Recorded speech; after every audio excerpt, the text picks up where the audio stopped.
જય શ્રી કૃષ્ણ. ઘણા બધાના મેસેજ ફોન હતા કે શાસ્ત્રીજી આ વર્ષે હોળીનું પ્રાગટ્ય ક્યારે કરવું.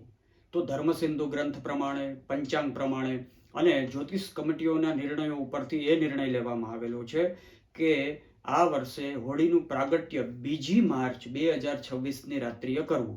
શા માટે 2 માર્ચ?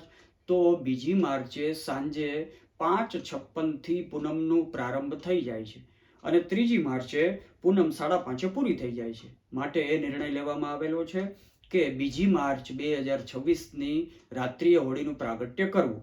આપણા મોટા મંદિરો, અંબાજી મંદિર કયો, સોમનાથ મંદિર કયો કે ડાકોર મંદિર કયો કે વડતાલ મંદિર કયો, આ બધા મંદિરમાં 2 માર્ચે હોળીનું પ્રાગટ્ય કરવામાં આવશે. બીજી વાત, અહીંયા એક પ્રશ્ન છે કે ગ્રહણ શાસ્ત્રીજી છે કે નહીં.